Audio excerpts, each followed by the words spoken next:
Have you ever been so afraid of a scary movie or something else that wasn't real that you couldn't do some other everyday activity? Well, let me tell you, being afraid of your own life is much worse. Ally was real. She still is real. And this is the first time in years that I've even spoken, or in this case, written about her. I still think about her, don't get me wrong. In fact, now that I've found Jesus and have been alone in my bedroom for the past 2 years, I pray for her every night, along with prayers that they don't change their minds and send me to the hospital. My name is Val, and I am 15 years old. My older sister's name is Allyssa, but her and I haven't spoken in a while now. Allyssa was born with anxiety disorder, and although it was very severe when she was young, as in kindergarten 3rd grade, it only got worse when she got older, to the age of about, 14. Age 14 was when the whole thing started for her. If you looked for the dictionary definition of pure struggle, you would have found my sister. Sometime in the middle of the summer before my sister's 8th grade year, her anxiety disorder got worse. It had always been bad, but it was getting out of control, as our, admittedly dramatic, mother had said. Although I was younger than Allyssa by some length, and didn't know half of what was really going on, I knew some. I would console Ally, and she would cradle me. Even though I was young, I was still too big to be held like a baby, in all honesty, for comfort and cry, and I would just shut my eyes tight and try to imagine myself anywhere else in the world while still comforting my big sister. "Oh, Valley, sweet, sweet Valley," she would sob into my ear. "Please take care of yourself when I'm gone. Please take." And she would disappear into another frantic episode.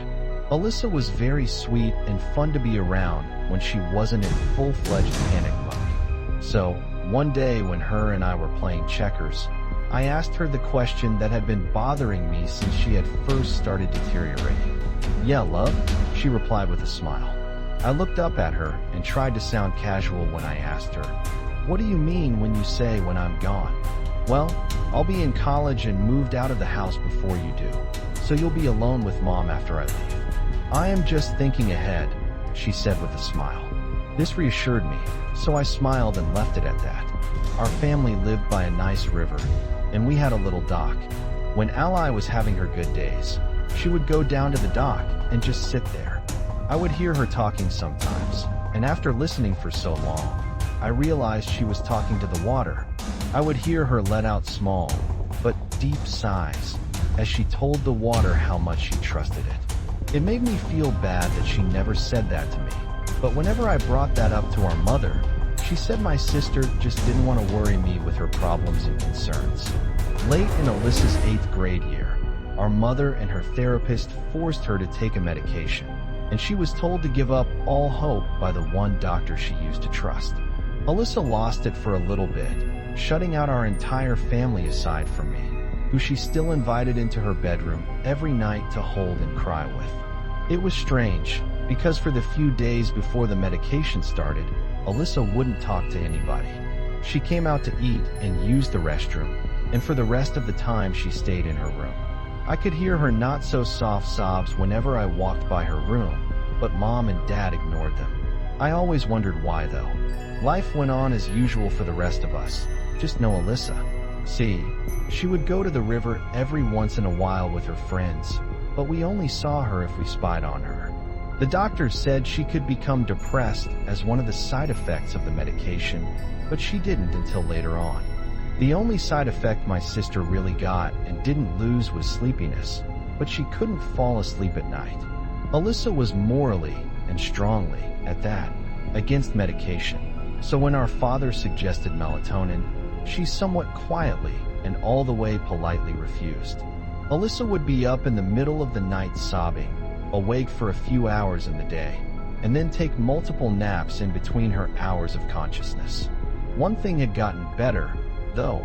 Allyssa had started coming out to see us. I didn't know it at the time, none of us did, but this was her way of saying goodbye. A normal morning with Ally would be waking up at 8 o'clock and finding her in the living room, on her laptop.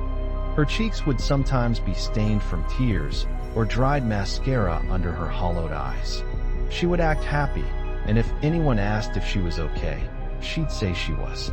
By about noon, Mom would go in to offer her some lunch, and she would be asleep on the couch, headphones in and her hand hanging off the couch.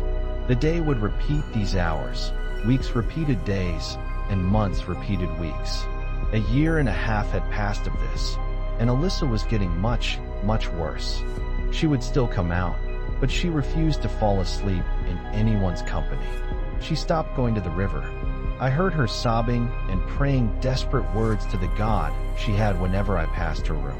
Sometimes I'd listen and pray along with her quietly, but I was 9 years old and didn't know what to pray about or who God really was.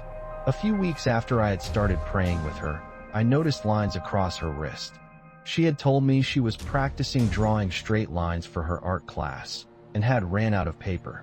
Later, I learned she had told her friend our cat had gotten mad at her, and that's why she did it. We didn't have a cat. Ally stopped seeing her friends after that, and she got thinner. Thinner, quieter, darker, and she practiced art a lot more, but could never find any paper. We didn't know it, but 3 days later would be the beginning of my nightmares. One day when Mom was in the kitchen, she saw Ally taking one of her pills. Mom yelled at her and got really scared because she had already seen Ally take one earlier that day, and she was only supposed to take one every day. Ally said she had just woken up, and the one she had taken was that morning. Mom said it was 4 in the afternoon, and Ally had taken 3 naps already. There was some yelling, and Ally admitted to taking a pill after each nap. "You all think I'm fucking crazy," she yelled, and she stormed out of the house, bag around her shoulder. Mom was crying now, and she was about to call the police when she saw Ally with 3 friends at the river in their bathing suits. Mom walked down there and came back an hour later, saying she had talked with Ally and her friends, and that they had both apologized and hugged. Ally never came home from the river. Her friends said that when they went to Abigail's house to get snacks, Ally wanted to stay behind and pray. When they got back, she was gone. They thought she had come home, so they called to see if she was okay. We never heard from her again. Police searched, churches prayed, friends went on secret hunts, but nobody ever found anything. Until 2 years later. I was 11 years old and was not allowed to go to the river because my parents thought Ally had drowned in it. I had gotten depressed and really wanted to go down to the dock like my sister used to. She always seemed so at peace when she got back.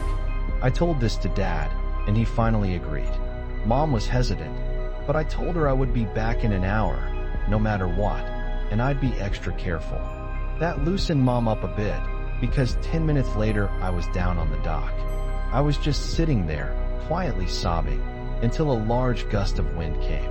I don't know why, but the wind scared me and made me cry even more. I just sat on the dock, hugging my knees to my chest and crying. I decided that I was going to go for a swim to cool down. I slipped my sneakers off and gently started to climb in the water. When I had gotten used to the water, I let go of the dock and swam to the middle. It was so relaxing, feeling the urge to go under. I did, only to have my urges take over, and I was soon about 10 feet under. The river was only about 11 feet deep. When I was at the probably 8-foot mark, I saw what looked to be a corpse at the bottom. I swam down more, going to get a closer look.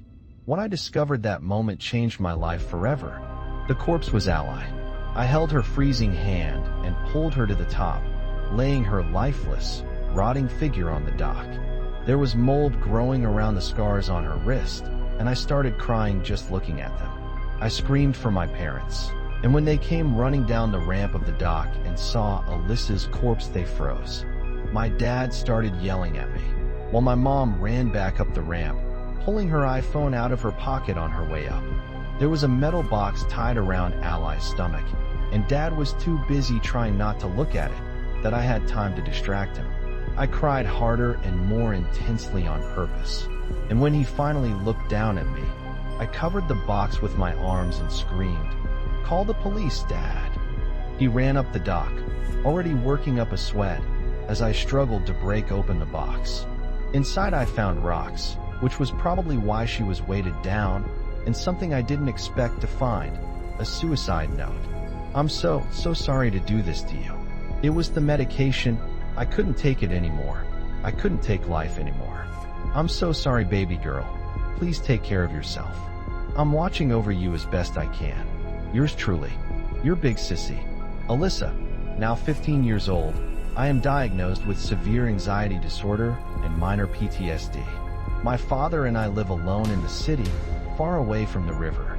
My mother killed herself last year, and Dad and I pray each night.